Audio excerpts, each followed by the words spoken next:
Hello, ladies and gentlemen, and welcome to Normal World. I'm Dave Landau, and joining me today, sitting in for QB, a man who's going to be with me at the Improv in Addison, Texas, August 21st. Please welcome Derek Richards. Good to see you. Nice to be here. Thank you for coming back. Thank you for having me, and of course, the amazing Angela is here as well. Hi. Hi. I just also want to say, Garrett, we were golfing today, and Garrett got sick, so yes. He's not here. He said he had like food poisoning or something like that. Something like that. I don't know what. I hope he's all right. Yeah, I hope he's okay. Yeah. I mean, it was blazing hot out there, but you know. He looked miserable. He did look miserable. He showed up, though. He's a good sport. There is nothing worse than having any kind of illness and then being in that kind of heat and humidity today. Yeah. So, syphilis will get to you. Yeah, It will. Yeah, well, it's that gonorrhea that's actually, you can't cure it with penicillin anymore. They got that new strain of it. It's super. It's Fauci created it. Comes in hamburgers. And also joining us today, back on the show, one of my favorite people. He'd like you to know that I'll be at Mark Ridley's Comedy Castle in Detroit, August 8th through 10. Please welcome Matt McClowry. Good evening, everybody. I'll be at the Schaumburg Improv on August 16th and 17th. And then with Dave the week after. I like that look in your Des eye. Moines. Like you're pointing a gun at an ear. All right. Also, go online and as you're watching the podcast, please like. You don't need to tongue punch it this time. You can just lightly caress it. Yes, you can lightly caress the like button. And maybe before blaming Dave for guests that are on you don't like, you realize he didn't. But the next guest I did book on the show because I love him. I want you. You liked him, too. This guest is returning. He's one of my favorite guests we've had. Please welcome back to the show, Mike Baker. Ow. Thank you. And by the way, I could listen to stories about Derek's golf outing all day long. That was some riveting stuff there. Yes, it's we're thinking about giving him his own show on the Golf Channel because it's very easy to fall asleep with that on. I like the Chateau Marmont shirt because nothing bad's ever happened there. No, I'm posh. I'm posh like that.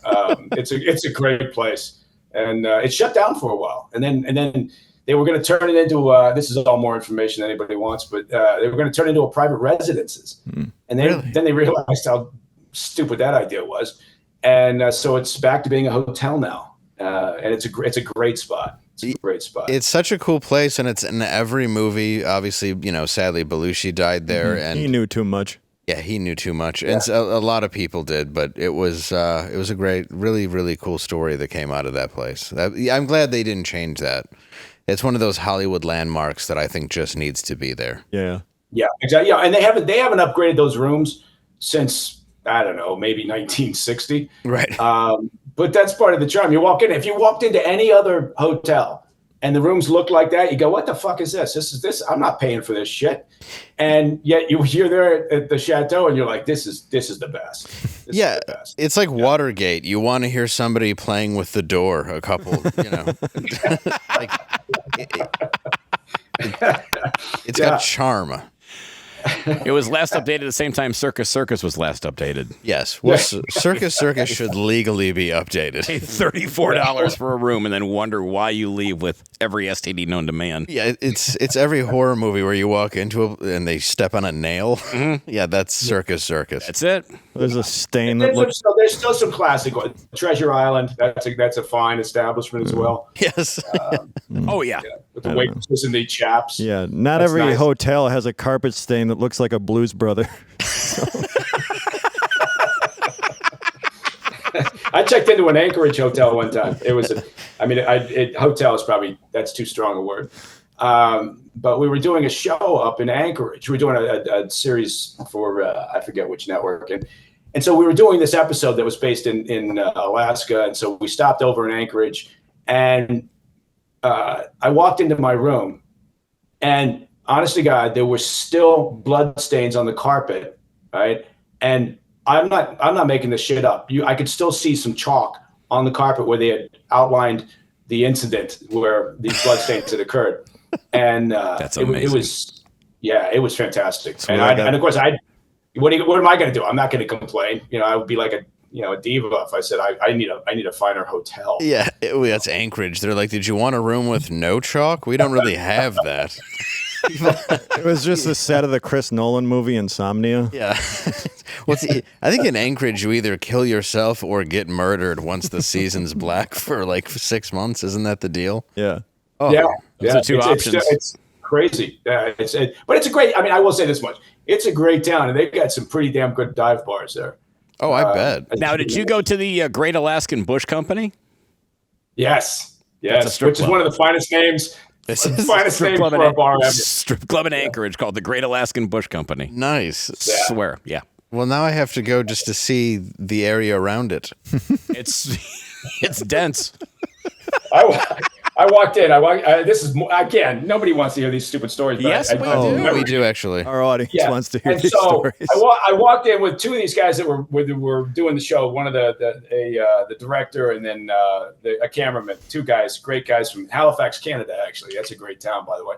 And you walked into a dive bar? Just killing time, right? We were waiting to meet some other folks at another bar, and we'd had a few drinks. And so we're walking down the street in Anchorage, and there's a store that just has like furs in it, right? Just selling like animal furs, and some of them made into sort of crude fur hats and shit. It looked like nothing. And so we walk in because we had nothing else to do. We walk in and we're looking around, and literally there is not much for sale here other than just furs. And so I found it interesting. But then the guy comes up to me, this old guy. He was probably about 110 years old, and he walks up to me, and this is exactly what he said. And he's holding bananas, and he looks at me and he says, "I have 3 bananas. Would you like one?" That was it. That was his opening line, or welcome to my fur shop. And so that's there's no punchline other than that. That's just haunting. Yeah. So, It's just and by the way, I did take a banana because when you're offered, it'd be impolite. Well, you wanted a discount on the coat. Yeah. Which, So, of course, you take the banana. I actually bought a hat that looks like a fox head. Yes. It is a fox head, but they turned it into a hat. They turned a fox head into a hat, so I had to buy it. I love when there's no real design around it, so it's just the dead animal on your head with its eyes and everything and like paws draped over. It's like even Davy Crockett was a better designer than this. And it's like you just hollowed out part of a like baby wolf, and you're like, that'll be $12. That's what it is. Honest to God, that's what it is. It's got the eyes, the nose. It's It could have easily been laying on the side of the road like 3 hours ago. Yeah. Yeah, and it's like, I'm going to take this and become a Frank Frazetta character. I'm going to make that work in an ensemble. Sorry about that. I apologize for digressing. No, it's great. No, don't. I love that stuff. I do want to go to Anchorage. I've never performed there, and a couple of clubs have asked me, and I want to go. Yeah, like the Bush Company. Well, that's where I plan on going. I plan on doing 10 hot minutes before I'm asked to leave. For a bunch of Alaskan strippers. In fairness, I'm probably one of the prettier gals in the area sometimes. Oh, yeah. Yeah, depending on the weather. Depends. If it's tourist season, well, then. Yeah, or maybe. Your ranking slips. Yeah. Just a touch. It's kind of a pipeline. Strippers get their start there, and then they move down to the bigger markets down south. Yeah. So it's like a farm club. It's like single A. Yes. Yeah. Anchorage, you get drafted to Williston, North Dakota.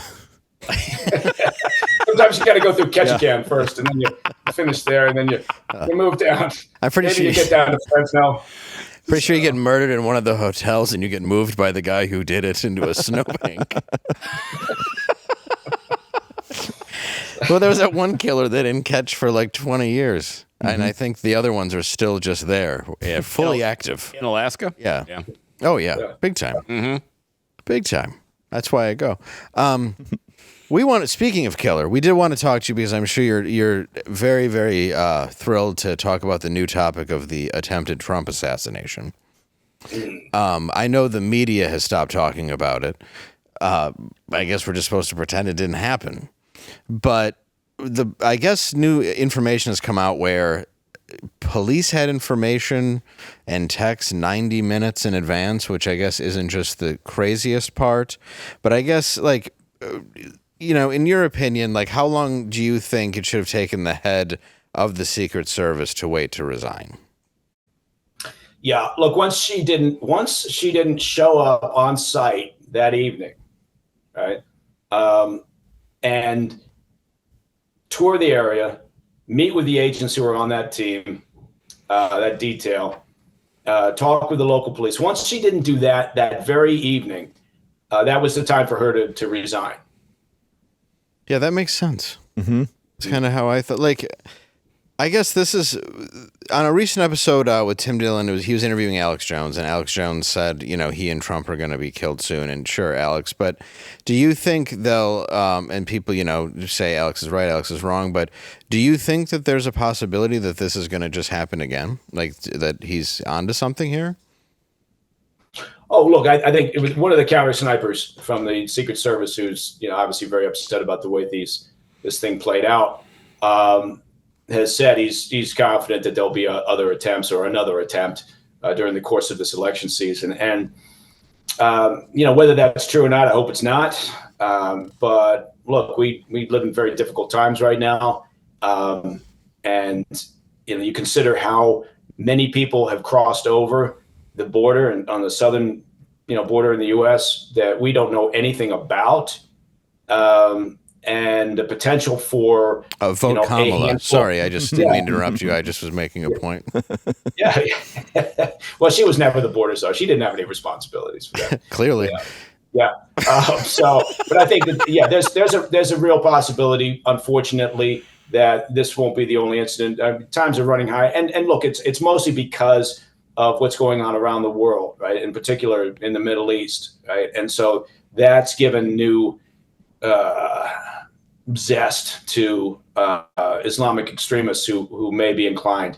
But I think what happened was they probably looked at the incident on the 13th of July in Pennsylvania and thought, well, shit, maybe we're overthinking this. They were probably trying to come up with some elaborate plan, not realizing that all they had to do was, climb up on a fucking roof. So that it was a series of breakdowns.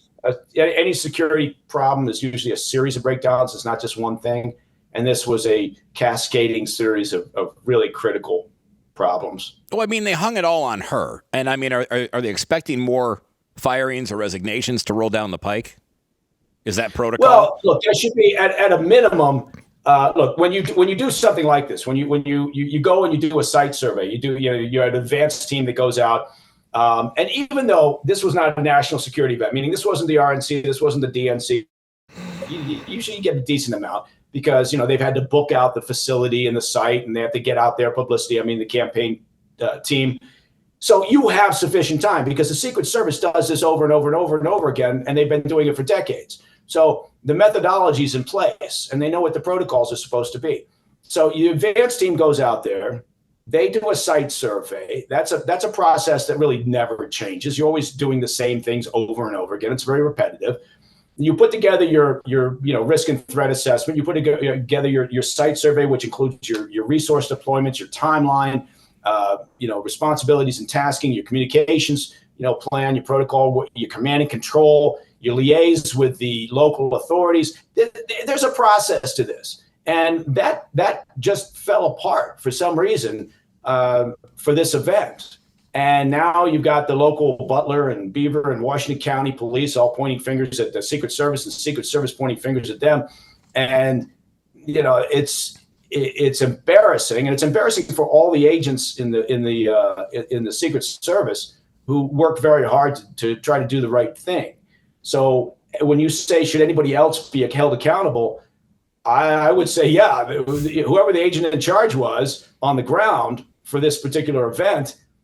Okay, first and foremost, that individual needs to be pulled aside. And I'm sure, look, I don't think he's going to be a rocket anymore in terms of promotions, I suspect, or her. Right. But, there needs to be some accountability. But look, this is Washington, D.C., and almost nobody ever gets fired. Cheatle, the Secret Service director, wasn't fired. She resigned. Yes. Right? If anybody had any balls, they would have called her into the White House and said, you're fired. But that's not how Washington works. Yeah, they did have to make a spectacle of it and put it at one person. Mm-hmm. Yeah, and but it needs to be more than that, and that's what I think a lot of the rank and file in the Secret Service are saying. It needs to be, and I don't think they're saying it needs to be agents necessarily, but I think they're saying it needs to be a handful of other senior leadership, because I think that's where a lot of the rank and file feel the problem is. Yeah, because the acting Secret Service director, Ronald Rowe, I guess who took over the former director, Kim Cheatle's resignation letter earlier this month, told his lawmakers in his opening statement, "I went to the roof of the AGR building where the assailant fired shots and laid in a prone position to evaluate the line of sight. What I saw made me ashamed as a career law enforcement officer and a 25-year veteran with the Secret Service. I cannot defend why the roof was not better secured." And could this, I mean, really though, this is also on local law enforcement, isn't it? Especially if we find out now that people knew about it, 90 minutes in advance for sure. I mean, there are other warnings supposedly, but they for sure knew about it. Yeah, there's a lot of holes here. There's a lot of problems here because, Ronald Rowe, the acting director, he's saying, look, it never rose to a threat. We didn't see a weapon. Well, look, there's such a thing as citing the same suspicious person more than once, right? And that's kind of standard protocol for surveillance, right? If you see the same individual more than once, then okay, that's probably not a coincidence. You've got a concern here, more than just, oh, that's an interesting person. So, but local law enforcement, look, part of the problem was their communications channels were screwed up, and that's a command and control issue, and that's a problem because clearly it wasn't sorted out at the very beginning when, before the president ever arrived in terms of laying out the site survey. So there are so many issues here. Law enforcement, local law enforcement. I mean, look, pictures that I've seen of the counter sniper position that at least one of the local law enforcement teams set up was at ground level, and they set up their hide inside the AGR building where the shooter ended up climbing up on top of. And, they had their hide set up so that their counter sniper position was basically at ground level, no elevation, looking towards the stage, right? Which means they've got a lot of attendees like in front of them. I don't know what that thought process was. And, but ultimately it's the Secret Service's responsibility. They have primacy in any of these events where they have protectees coming. So they've got to take ultimate responsibility. And they should have been directing traffic an awful lot better. Obviously, that's a statement of the obvious. Yeah. Do we have an angle of that, don't we? Just so people can kind of see. Yeah, we do. One second. Okay. There it is. Yeah, that's not the window where they set up their hide. Yeah. This was the. The roof one is from the original part. No, that's all right. But I mean, it gives you perspective. Yeah, but and that is a good. I mean, yeah, they claimed it, and then there's conflicting statements. But if in fact local law enforcement had a 2-person team set up there in that window watching that rooftop, okay, well that's a good thing. That makes sense. Is it the best position? No. Where would have been better? On the fucking roof. Right. So this is not right. Everybody who watched this unfold knew this, whether they had any security experience or not, right? That's just common sense. Well, we were watching it, and there were people coming up on the stage before Trump spoke, and you're like, why is that guy up there?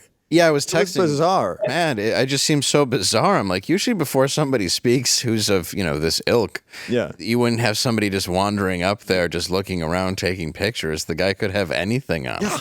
It just seemed the whole thing was just not guarded very well. No. Yeah, there's more security at a comedy club. Like, you don't see somebody going up on stage. Oh, no, there's not. Yeah, true. No, I'm kidding, but you're right. Right. I mean, in most cases, some idiot comes up on stage before the show and gets in the mic and they go, hey, what's up? 2 Jews walk into a bar. I'm a comedian. And they walk, and then Oh, you're right. You would be asked to step down. And the bouncer, the bouncer. Yeah, I tell you what, you try to get up on the stage at Jumbo's Clown Room, and you'll be wrestled to the ground and beaten severely. Right. Before you Bob right.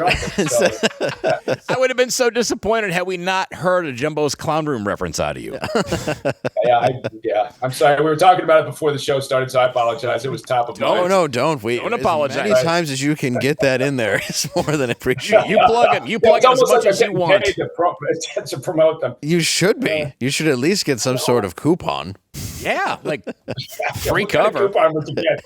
What kind of coupon would you get? What sort of... I'm not sure. It's like a half-off dance. I don't know. Free cover, half off your, get a couple of Miller Lights, whatever. She doesn't have legs. Something. Okay, yeah, that's a good. Well, true. Yeah. Give you some kind of perk. Well, yeah, and like Robert F. Kennedy, and if it's uncomfortable to answer, I don't know. But I done a couple of shows with him, and he's very open that the CIA killed his dad and his uncle, but of course I think that's connected to organized crime, Jack Ruby, all that other stuff. There's so many things involved. I mean, it's just not very common that a strip club owner, say the owner of a clown room, but a strip club owner would just run in and just kill Lee Harvey Oswald because he thought he killed the president, who was against organized crime. There's all the. Do you think that this is just too easy for people to say it's a conspiracy, because it seems like it would either be a conspiracy or complete negligence to a lot of America? Yeah, well, look, having worked for the government for a long time, I don't have any problems believing that there was just incompetence involved, right? And I don't mean that to sound, because these guys they know what they're doing, right? You don't get hired by Secret Service and spend a lot of time working protective details and not know what you're doing, but you can get complacent. So I think probably that's much better word than me saying incompetent. You get complacent, and that's a very dangerous thing, because if you're not meticulous every single time, and that's where it can be very mind-numbing. If you're not meticulous in your planning every single event, then something could potentially happen, and usually that something is a bad thing. So, I kind of lean towards that. I've seen enough behind the curtain in the government to be fully vested with the idea that people just screwed up, right? It's a human endeavor, and it can be mind-numbing work, and I think they completely dropped the ball. There's no other way to put it. It was a failure. And that's why I do think there needs to be accountability here. I'm not confident there will be.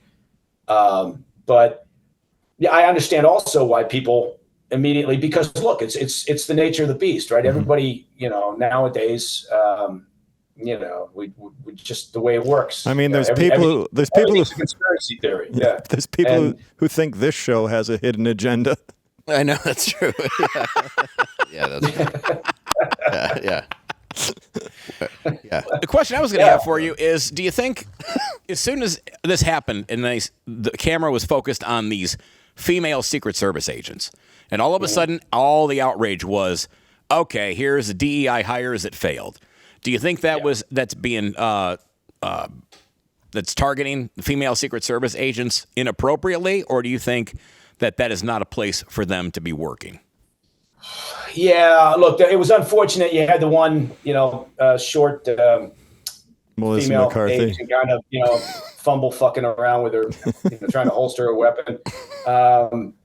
And that's unfortunate. It was Rachel Dratch. I would caution everybody to, anybody who's not been in a high stress situation probably should, sit that one out. Yeah. But it is.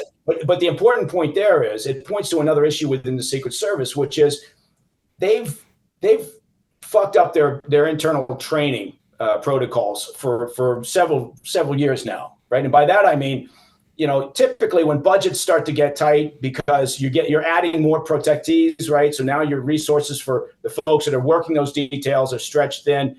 One of the first things that usually goes, whether it's that or other law enforcement, is training, and that's a critically bad idea.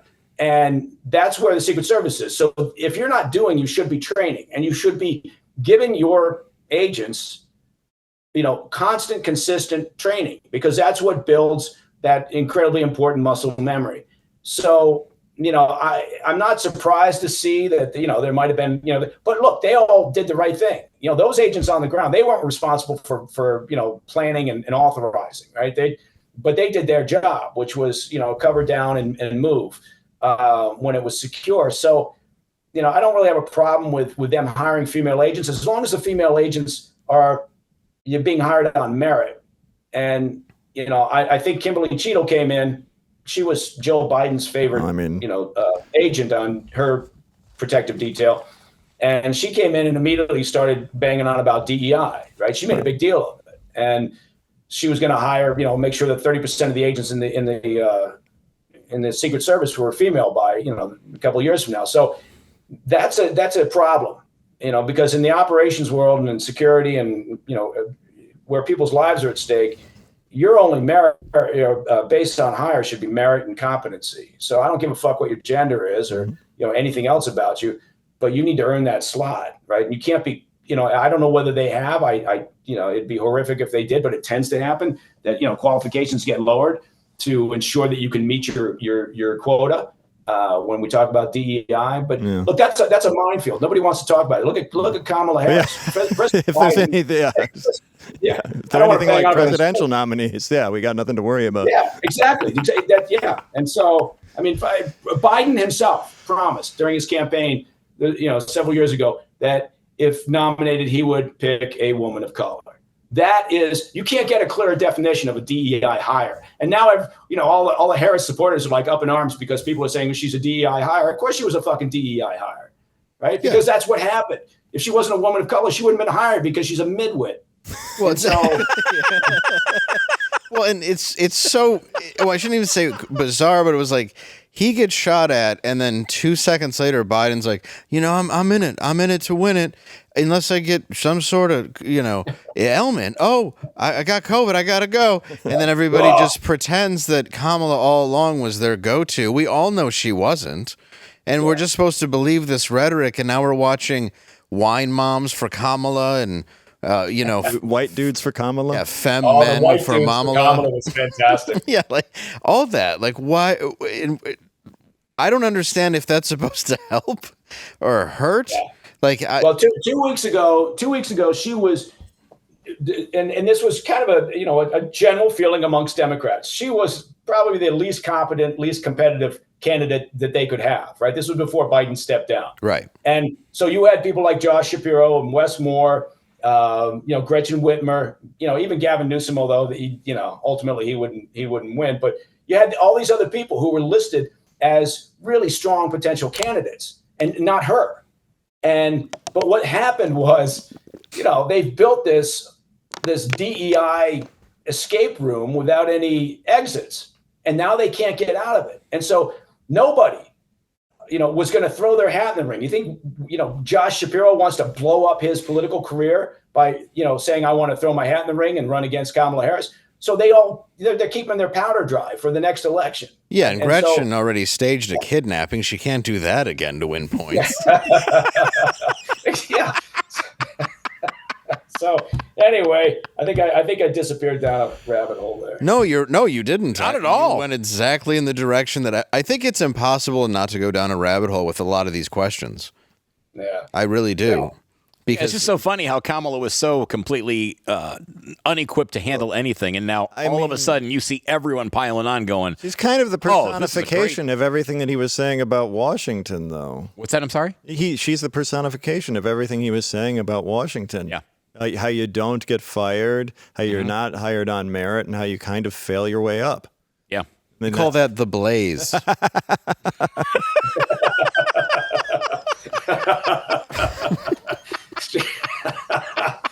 Oh, God. Yeah, no, she's spectacularly failed upwards. Yeah, and, really, to the point where she was just jammed 2% in there. no delegates to the undisputed nominee with no one contesting it at the election. Well, known as somebody. And not just the undisputed nominee. She's Joan of Arc and Beyonce and Marie Curie all rolled in one. Right? And we're supposed to believe it, and yet and she could very well win. Right? She could be president of the United States, the commander in chief, because never underestimate, the Republicans' ability to, shoot themselves in the foot like Trump just did at the National Association of Black Journalists when he said, I didn't even know Kamala Harris was black. I thought she was Indian. Yeah. I'm thinking like, really? Well, and she's the only just person. Go ahead and give the other side ammunition. Yeah. She's the only one that's worse at stating, any sort of facts. She doesn't really put anything out there that makes sense for her policies. She doesn't have policies. She just dances around. And Biden is actually better at completing sentences. That's nearly impossible to happen. Have you heard her talk? Oh, yeah. Like, you can't have speechwriters and be her. Oh, God, no. Can't have speechwriters and be her. Nobody puts the same word that close together 6 times in a sentence. You're right. There was a movie years ago, a Peter Sellers movie called Being There. Yeah. And he's a gardener. My theory is that she's Chancellor Gardner. So she's a kind of an empty vessel, and people just kind of, think that she's saying, "Oh my God, listen to what she just said," or they're putting their own, hopes in this empty vessel. Which, again, I'm sure people will object to my description there, but I don't give a shit. So No, because you're accurate. You're spot on. Yeah. No one here is going to argue with you. Yeah, I just Well, I mean, you have a cipher like that, and there's a certain type of person who will put on that person whatever they want to see, and Yes. and I have people like that in my family. We all do. Do you know what I mean? Who'll put their kid in a Kamala T-shirt because they want her to look up to her, and you're like, why? And they can't answer that question. when you go, and why didn't you do this 2 weeks ago? Exactly. You're like, right. well, nobody told me to. Exactly. Yeah, exactly. This wasn't handed to me. That's a great point. Yeah, they're very good. The Democrats are great at taking orders, right? So they're given their marching orders, and they'll get in line and do what they're told, including the sort of this bizarre compliant media, right? I mean, look again, this event today where Trump went to speak in Chicago, and a bunch of the journalists there protested, right? Oh my God, how could we invite him? And you're thinking, wait a minute, you're a fucking journalist. Aren't you supposed to be curious and inquisitive and listen to ideas and report on what's happening? And they were all protesting. He shouldn't be here. Right. Oh, God. So, Yeah. We're just. I don't understand how this is going to work out to the point of an election. And do you think it was their idea to put her in so late that it gave them a chance to just kind of force feed all of this in a short amount of time? I mean, obviously having the debate in June was strange, but do you think that was part of it, was so they could put her in just so late, jam her in, and just force her down everybody's throat as quickly as possible before everything could come out? Yeah, I mean, I think, that's probably a lot to that. I think the DNC strategists, who tend to be pretty smart, I think I can see they'd probably come up with something like that. And look, she could very well be successful in kind of hiding out for the next 90 days or so, right? Yeah. Not do many interviews, not have to address the fact that she and a small cadre of people, Biden's family, Klain, Karine Jean-Pierre, some of the folks who write around Anita Dunn, right around Biden, basically lied to the American public for quite some time now about his actual abilities and condition. And she's probably not even going to have to answer to that, much less explain her positions, which seem to be changing every day. She gave an event down in Georgia last night, and it's really worth pulling up some of the clips from that event, listening to her speak. And not that she's the first politician to do this, but suddenly she sounds like she's from the deep South. She's from California, and yet she's talking like she's like, what was her name? Butterfly McQueen from Gone with the Wind. Suddenly she was born and raised in the deep South, and she's got this accent. And you think, again, okay, not atypical. Other, Clinton did it. Hillary Clinton. Yeah, Obama did it too, but he also had charisma. Yeah, Obama had charisma, yeah. and not a purse full of hot sauce that nobody believed. Wow, that's a good pull right there. That was an incredible. That was the most pandering. Well, saying you didn't know Biden had dementia was like Jonathan Silverman and Andrew McCarthy saying they didn't know their boss was dead. Yeah, that's. For the last year, he had the movements of a guy who had a bear trap attached to him, and he was peeing on an electric fence at the same time. It was just frozen, and he couldn't drag himself anywhere. And for some reason, they were like, "Yeah, he's perfectly stable to me." The best Biden ever. Yes, he's quote. He just introduced himself to furniture and had a 12-minute conversation with it, and called Trump his vice president. So yeah. God. But I mean, again, she won't have to account for that. I don't think that, the media is it's not just that they're incurious. They're part of the machine. Don't you think they have less influence than ever, though? I feel like they do. Well, you know what? I guess you could argue that because, all the different ways people get their information and their news, but I think they still pack a punch. So. I absolutely do. I mean, I feel like we all know people who are propagandized by the media, and I feel like they also go harder now because they kind of have carte blanche too in a way they didn't when I was younger. Don't you agree? Yeah. I do agree. Yeah. Well, I mean, I think like something like back when, say, there was always a talk about a liberal slant, and say when George W. Bush was president, Ronald Reagan was president, and they would analyze the bias, and they would say like it was maybe like 40-60 when it was Trump, it was like 10-90, and I'm like, where the fuck did you find the positive 10%? I didn't see any. Yeah, look, the Republicans have done this. This is why I think they're probably going to lose, right? And I like Republican policies. That's kind of where I sit. I'm basically a centrist, but national security, small government, fiscal responsibility, all the kind of the old school shit that used to mean something. But what have they done? The Republicans have given them really the only things that motivate the Democrats: Trump. And they've given them abortion, right? So they made a big deal about that, right? And they just can't help themselves on the abortion issue. So those are the two things that motivate Democrats, and even the ones that were going to, just sit in their house and not unask the sofa on voting day. They'll get out there now because the Republicans gave them what they needed to motivate all their voters. And then you've got that power of self-righteousness, right? So all the people who may not have really voted or wanted to vote, now they're like, oh, look at me, I can go out and vote for the first woman of color, and that makes me special. How righteous am I? And so that's a powerful feeling that you can't underestimate. So all of that combined leaves me with a sadly cynical feeling that we're going to have a commander-in-chief named Harris here in not too distant future. Oh my God. And you know what? I just worked a cruise ship for 2 weeks in the summertime with a boatload of kids, literally, and I have zero issue with abortion. Well, you mean after they're here. You mean up to the age of 5. I understand. Exactly. But I'll tell you what I have zero issue with. What's that? That's Miracle Made sheets. It's hot outside. I think you guys know that, right? A little toasty. And if you are a hot sleeper like I am, that means just all night long you're sweating and just nervous and you're worried that a bookie might be knocking on your door and it just makes you hotter and sweatier.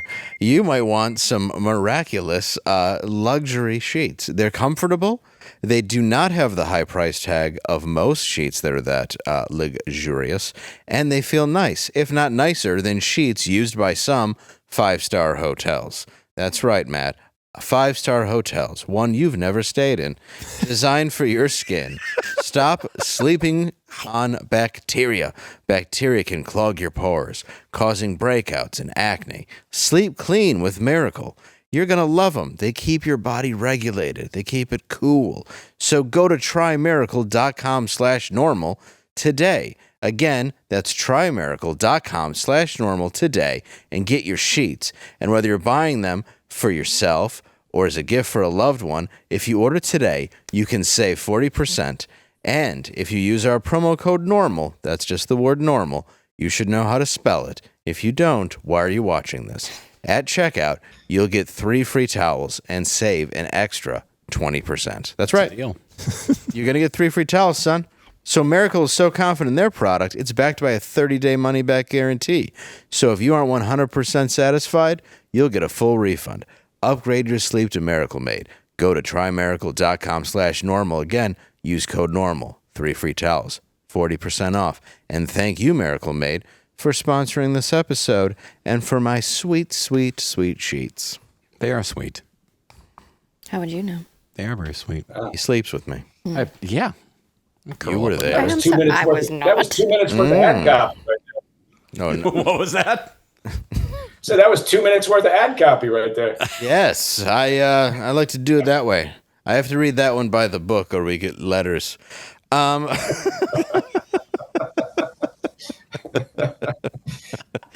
So I kind of want to talk about this, the Hamas leader that was just killed.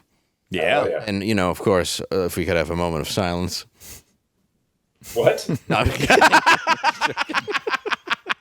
Oh, you didn't know you're on the Hamas radio hour? Where else? Yeah. I wondered why the long faces. Yeah, Angela's just not wearing a face cover. That's why at the end of every episode we hit her with rocks. This is That's the least you can do. Yeah. I hope she doesn't drive herself. Oh, certainly not. No, she sits in the back, and if anybody tries talking to her, it's like, what are you doing? I didn't know we were on the BBC. That really is the Hamas. Yeah. BBC's just Al Jazeera now. Yeah. Anyway, so or Big Black Cock. well, that's true. Yeah. But that's in what you watch. Listen, easy. Yeah. Okay. Well, Keep going. that's what we watch on Saturday movie night. Yes, we do. And our comfy sheets. Keep going.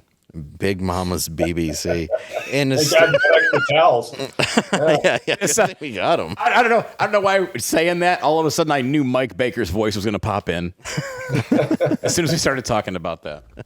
Sorry. Well, in a statement, I'm gonna definitely butcher this. Why don't you try it? You want me to? Yeah. I'll try. Yeah, Matt's better with pronunciation with names. Okay. In a statement by the Iranian Revolutionary Guard last night, Hamas leader Ismail Haniyeh was assassinated along with one of his bodyguards in Tehran, Iran. His death was confirmed by Hamas. No one immediately claimed responsibility for the assassination, but analysis on Iranian state television immediately began blaming Israel for the attack.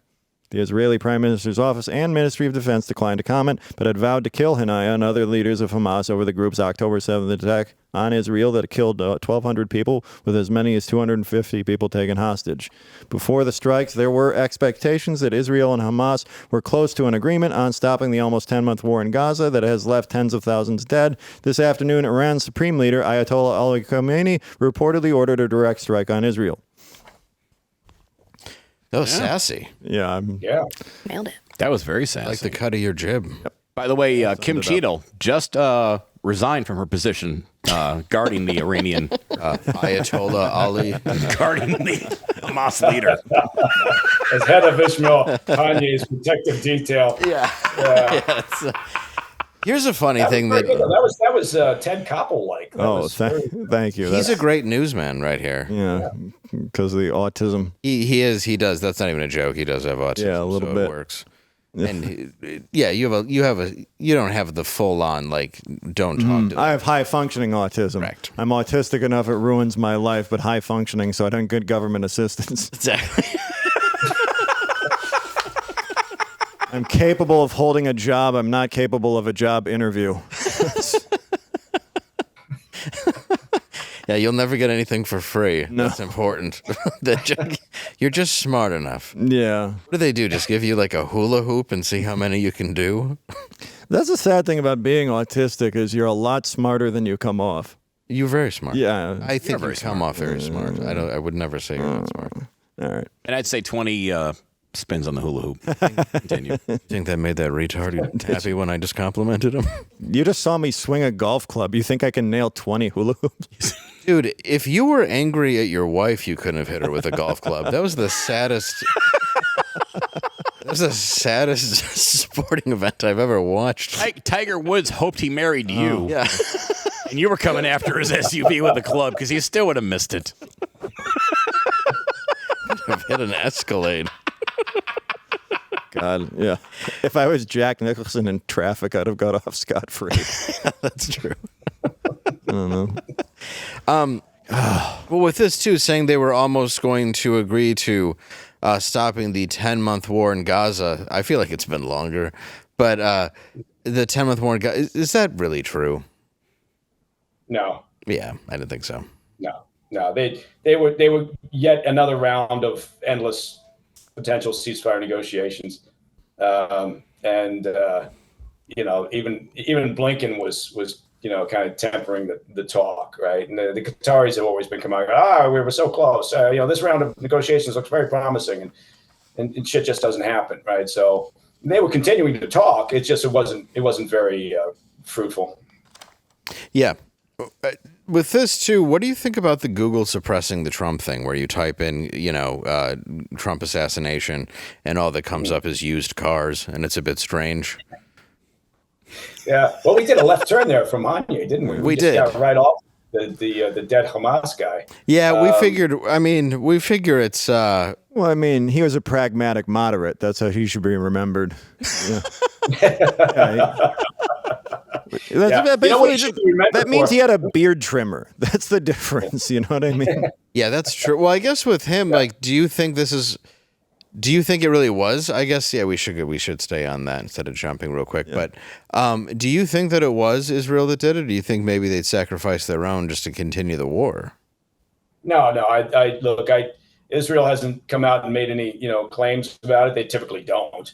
But it's Did they text the CIA? That's how you do that. Yeah. So normally you don't talk about it when you do it. So they don't come out and acknowledge that they did it. But look, I mean, it's a logical conclusion, I suppose. And frankly, Haniyeh deserves it. Sinwar, who is in Gaza and kind of oversees all their military operations inside Gaza, and other activities for Hamas. But the funny thing about, not funny thing, but Haniyeh, and his cohorts living in Qatar were kind of the lifestyle of the rich and famous, and he had billions of dollars, and those billions of dollars he stuffed in his pocket because he and his Hamas leadership cohorts were stealing from the Palestinian people for the past 17 years, ever since they realized what a good cash cow it was. And so no wonder he was happy to he wanted the ceasefire negotiations to go on. And he desperately didn't want Hamas to be destroyed because that's his revenue stream. They don't give a shit about the Palestinian people, make no mistake. So I feel, personally, I'm not sad about seeing that he got whacked in a what looks to be a very, solid hit with very good intelligence. And he was killed in Tehran, where he and Islamic Jihad and Houthis and some Hezbollah leaders were all there to help celebrate, the election of the new Iranian president. And the whole problem here in the Middle East is down to the Iranian regime. They built all these proxies. They're responsible for it. They fund it. They help train the IRGC. And so, until the Iranian regime and the IRGC, the Revolutionary Guard, are dealt with in some fashion, then you're never going to have long-term peace in the Middle East, right? Because their stated objective is the genocidal destruction of Israel. So that's what that's their objective, and they've said it numerous times. So I don't know how it's so difficult for the U.S. administration to understand that the Iranian regime is the problem, but they seem hell-bent on trying to avoid that issue. Yeah. Anyway, I didn't mean to I got up on a soapbox there, and I apologize. No, you didn't. That's exactly what we wanted to hear, and I know you got a run shortly here, but I wanted to thank you so much for coming on. I really do appreciate it. You always have great insight. Thank you very much. And we've been wanting to talk to you since the whole thing happened, so thank you for taking time. I know you have a very busy schedule. Well, the whole thing happened with Trump, and now the endless insanity that has gone on daily since, and the news cycle that I'm beginning to wonder if I'm just on acid. Yeah, no, we're living in very interesting times, but between what's happening in the Middle East, what's happening in Ukraine with Russia, what's happening, with China and their aggression, Venezuela's kind of bubbling up again because Maduro stole the election. We got all sorts of problems all over the world, so we probably should be really smart about who we elect as president. Yeah. But yeah, I don't think we will be. So, anyway. Any problem with the Dominion machines in Venezuela? No? Yeah. Well, and on that note, where can we find you? Well, right now I'm tucked away in a hotel in New York City. But if you want to stop by all means, I will. I'm the President's Daily Brief, which is a daily podcast. If people are so inclined, it's 20 minutes in the morning, it's 10 minutes in the afternoon. We have a weekend TV show, extended version of it with guests. But, by all means, you can find it on your podcast platforms and on our YouTube channel at President's Daily Brief. And hopefully you stay informed. We don't take up a lot of your time because everybody's busy. And I encourage people to tune in. It's a great podcast. Yes, it is. Oh, thank you. Thank you. Well, all right, Mike, thank you so much for your time. And everybody tune in, subscribe, listen to his podcast. Thank you so much. Thank you. Thanks, guys. I appreciate you. I'll see you over at Jumbo's. Absolutely, Mike. All right, man. So let's talk about white dudes for Harris. This is great. The first White Dudes for Harris event kicked off. Oh, that's odd. The first? This hasn't been going on a while? With a digital fundraiser on Monday night featuring white male celebrity speakers, including Mark Hamill, Jeff Bridges, Joseph Gordon-Levitt, Bradley Whitford, Sean Astin, and Josh Groban. It sounds like the cast of a movie I wouldn't watch, except for Jeff Bridges. Yeah. I just wish that Darth Vader killed his kid. I know, right? He is such a douche now. I follow him. I read some of his stuff on X, and it's like Mark Hamill is just he's so insufferable. Yeah, he got in a horrific car accident and I lived. don't know. Don't you feel the same way about like Jeff Bridges on that? The way you see about someone you like on the Epstein list, where you're just It like, really bothers me. Yeah, anybody that's on this list now, like Bradley Whitford, is this? Yeah, no, I'm not losing sleep. Well, especially Jeff Bridges, where it's like, you think your dad was like that? You think your dad was a big lib? You know, the first thing I thought when I saw Bradley Whitford, I thought it was the guy from Aerosmith.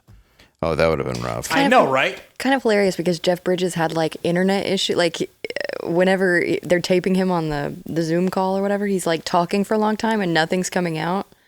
And he's like, "Can you hear me?" And they're like, "It's fine. You're the dude." So. Who does the Zoom for him, Blaze? So, is there nothing? What? You're moody at me lately. I'm not. You are. What are you talking I about? don't like it. I do nice things and you do this. I'm sorry. I'm sorry I wasn't smiling enough. I don't know what to tell you. You're paid to smile. It's not. This is getting so awkward. Why are you doing this? I don't know, because it makes you... Because it's classic Dave. That's why he's doing it. I do it to... what's his name over there, too? It's Derek, but continue. I know your name. Stop. Keep going. It's like Rick, where they just put a dare. Like, we should go dare Rick. Suck his own balls. Sorry. If I could do that, you think I'd be sitting here talking to you? No. Exactly. You'd be making a fortune in Taiwan. At the circus.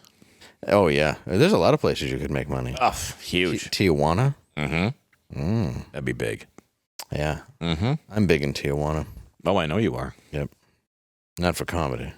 I've seen the online clips. Oh, yeah. White dudes for Kamala. Oh, yeah. Yeah, so social media users claimed it was because Trump supporter Elon Musk being scared, but in actuality, the user created multiple X accounts and what is this? And the dual accounts are likely a culprit of why it was suspended. For Yeah, the White X Dudes account for Harris? for White Dudes for Harris campaign was suspended. Darn.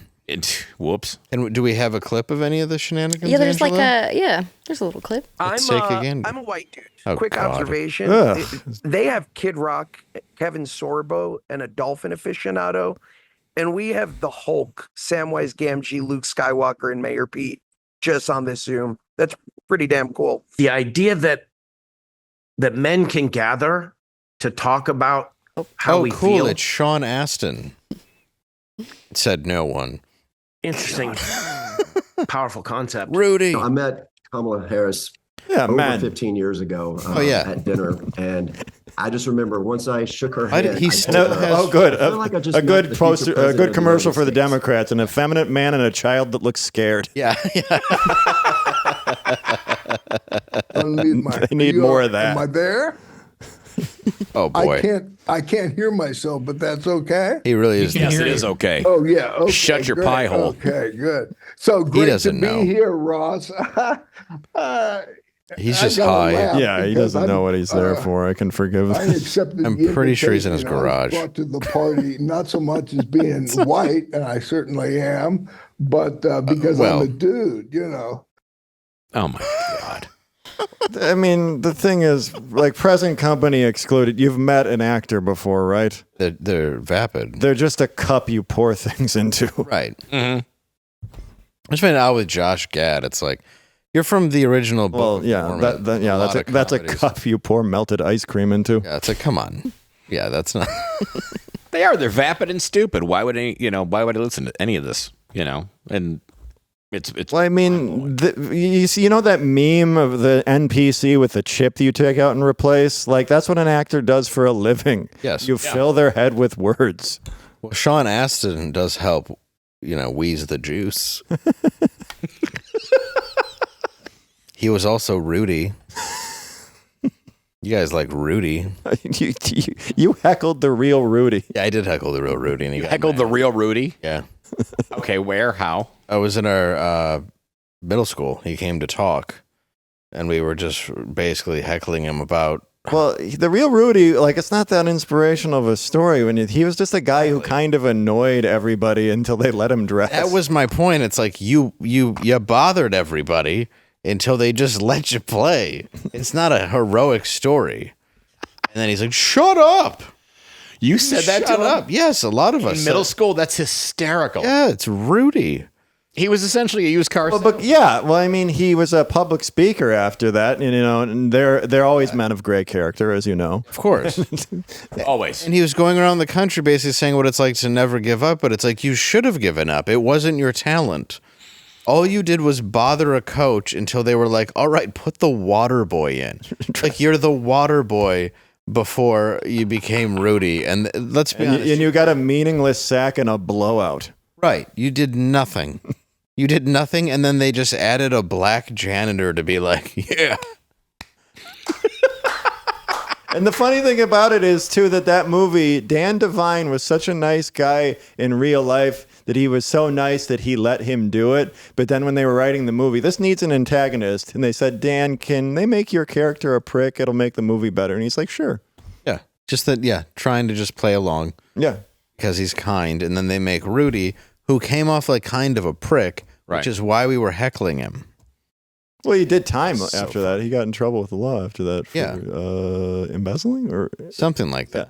Yeah, he came off, no one was entertained. He came off like a dick, and, it was fun to yell at him. Just the fact that you heckled him in middle school is hysterical. That's great. Oh, it was good. It was good times. That's beautiful. I think he had gotten divorced, too, and we had asked him about that. He got real mad. Was he in an auditorium? This is Dave's version of glory dazing. Yeah, this is Glory Days. It's a pretty good one, though. Yeah, it is. It's a good one. I think so. Heckling Rudy. Now, did the principal or somebody come by, or some teacher come by and tell you to shut up? Or Oh, yeah, we had an assembly about how we should be treating speakers that are nice enough to come to the school that are being paid.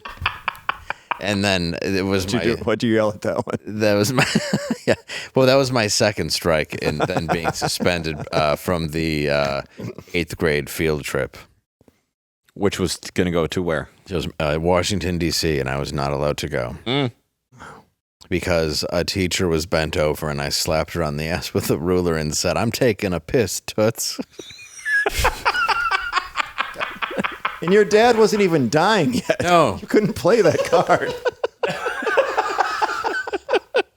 No, I grabbed the long yardstick ruler and slapped her on the ass. Slapped her on the ass? And this is when you were, what, 8th grade, you said? Yeah. And then I was banned from the 8th grade field trip. I didn't hit her hard.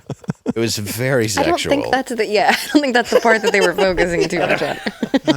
Well, she would teach the class and she would bend over, and then I would stand behind her when she would like bend over and like show people stuff, and I would make humping motions. Of course you would.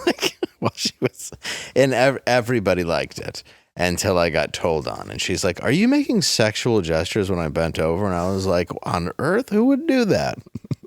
What kind of an animal? And I still stood behind her every class and did it.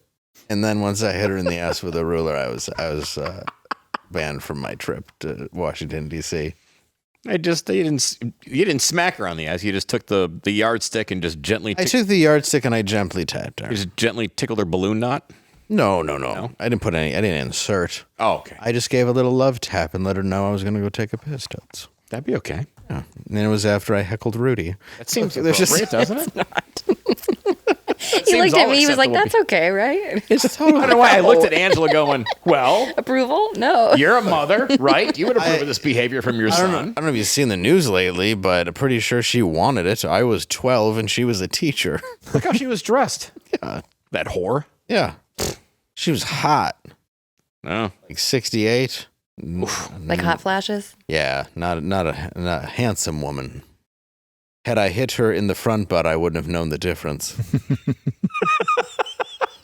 So, Kamala... There's also hose for Harris. Kamala Harris held a rally last night at Georgia State University. Mike was talking about that. The Convocation Center in Atlanta. Saying the next 98 days will be a fight. And she assured the crowd they'd win come November. Rapper Megan Thee Stallion performed Savage, lyrics on this tweet that maybe QB could read, and he's not here. So you can edit it out. You can read it and edit it out. He could read half of it. I'll read part of it. What do you got? It's right there on your paper. This song Megan Thee Stallion is performing discusses how any N-word I let hit is still attached, but you know this pussy fat. I'm a savage, yeah. Classy, bougie, ratchet, yeah. Sassy, moody, nasty, huh? Acting stupid. What's happening? Well, those are good lyrics. Compelling. Video. Yeah, that's not bad at all.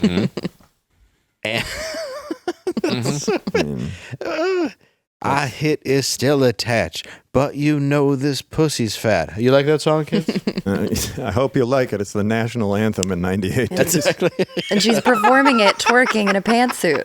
Is she? Yes. Is she really? Yes. Oh no.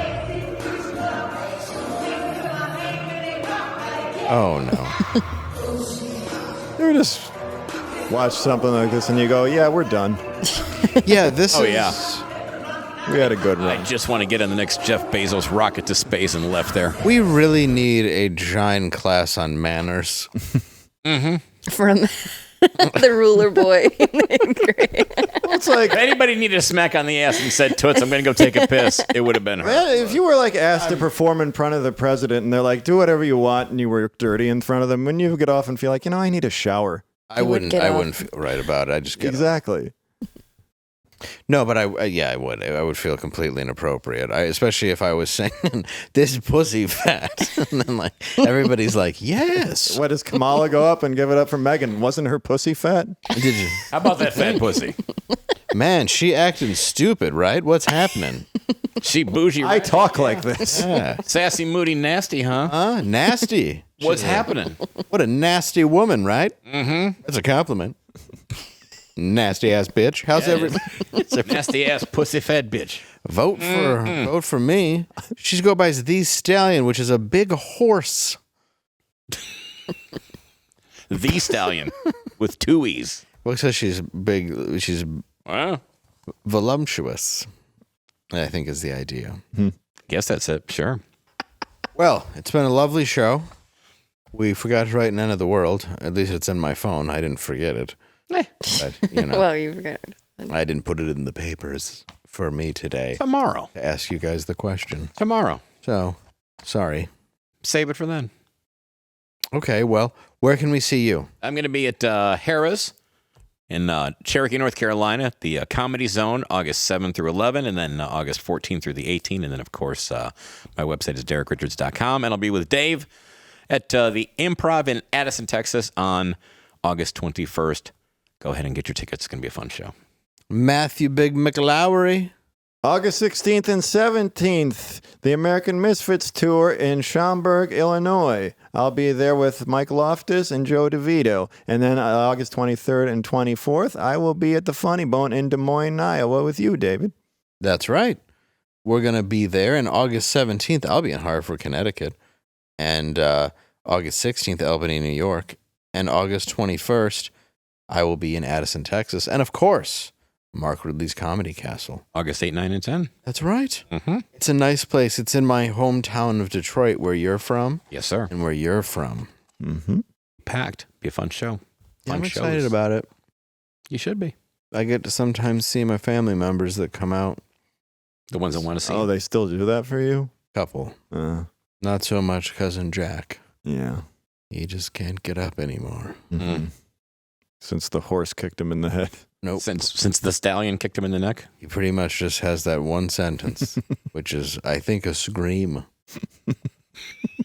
Anyway, thank you all for joining in tonight. We appreciate it.